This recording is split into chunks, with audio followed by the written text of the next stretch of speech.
Save Secunderabad ర్యాలీలో ఉద్రిక్తత చోటు చేసుకుంది. ఇంతకు ముందే బీఆర్ఎస్ తలపెట్టిన సేవ్ సికింద్రాబాద్ ర్యాలీ ప్రారంభమైన నేపథ్యంలో అక్కడ ఉద్రిక్త వాతావరణం కనిపిస్తోంది. శాంతి ర్యాలీని నిర్వహిస్తోంది బీఆర్ఎస్. సేవ్ సికింద్రాబాద్ పేరుతో అయితే ఆ ర్యాలీలో ఉద్రిక్త పరిస్థితులు కనిపిస్తూ ఉన్నాయి.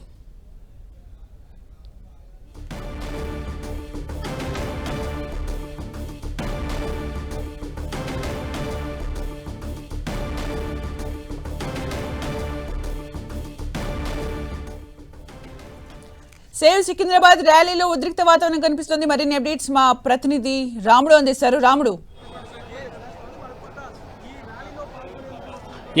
ర్యాలీకి అనుమతి నిరాకరించినటువంటి పోలీసులు ఇక్కడికి వచ్చినటువంటి వాళ్లను వచ్చినట్టుగా అరెస్టు చేస్తున్నారు. ప్రధానంగా ఇక్కడికి పెద్ద మొత్తంలో పోలీసులను మోహరించడం జరిగింది. మనం చూడొచ్చు, పెద్ద మొత్తంలో మోహరించినటువంటి పోలీసులు వచ్చిన వాళ్ళను వచ్చినట్టుగా అరెస్ట్ చేస్తున్నారు. లోపలికి పంపుతున్నటువంటి పరిస్థితిని చూడొచ్చు. ఇప్పటి వరకు 10-15 మంది వరకు అరెస్ట్ చేసినటువంటి పోలీసులు అనుమతి లేదు కాబట్టి ఈ విధమైనటువంటి చర్యలు తీసుకుంటున్నామని అంటున్నారు. సార్, ఏంటి మీ ప్రధాన ఉద్దేశం?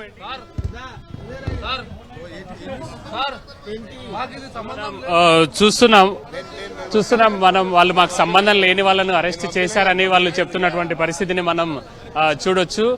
కొద్దిమంది అంటే ఇక్కడికి వచ్చిన వాళ్ళను వచ్చినట్టుగా అయితే అరెస్ట్ చేస్తున్నారు. ప్రధానంగా ఆల్ఫా హోటల్ ప్రాంతంలో పెద్ద మొత్తంలో ఇక్కడ పబ్లిక్ నంతా కూడా వచ్చినటువంటి వాళ్ళందరినీ, ఎవరైతే ప్రయాణికులు ఉన్నారో వాళ్ళందరినీ అయితే అటు పంపించేసి స్టేషన్కు పంపించి మిగతా వాళ్ళని మాత్రం, ఎవరైతే రాజకీయంగా పొలిటికల్ గా ఉండేటువంటి వాళ్ళు ఉన్నారో వాళ్ళని మాత్రం అరెస్ట్ చేస్తున్నటువంటి పరిస్థితిని మనం చూడొచ్చు. సార్, ఏంటి ప్రధాన ఉద్దేశం ఏంటి? మీరు ఈ రోజు అరెస్ట్ చేస్తున్నారు కదా పోలీసులు, శాంతి ర్యాలీకి అనుమతించట్లేదా?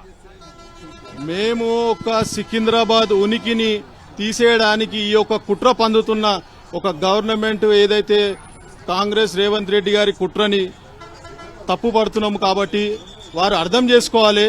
మేము చెప్పేది ఏంటంటే, మా సికింద్రాబాద్ ఉనికిని తీసేయాలని ప్రయత్నించడము, ఇక్కడ ఒక మోండా డివిజన్ ని తీసుకెళ్లి మా ఒక డివిజన్ ఈ మోండా మార్కెట్ పిఎస్టీ తీసుకెళ్లేసి అక్కడ సికింద్రాబాద్ జోన్ అంతా తీసేసి మల్కాజ్గిరి జోన్ లో కలపడము, బోయిన్పల్లి జోన్ లో సర్కిల్లో కలపడము, ఇదంతా మాకు 220 సంవత్సరాల చరిత్ర ఉన్న సికింద్రాబాద్ ఉనికిని తీసేయడానికి ప్రయత్నిస్తున్నారు.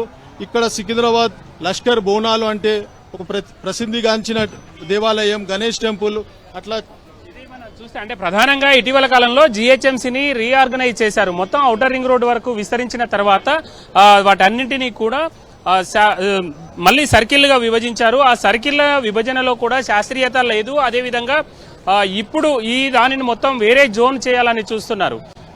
గతంలో ఉండేటువంటి సికింద్రాబాద్ జోన్ మొత్తం కూడా తీసుకెళ్లిపోయి ఇంకొక కార్పొరేషన్ లో కలపాలని చూస్తున్నారు. అది మల్కాజ్గిరి కార్పొరేషన్.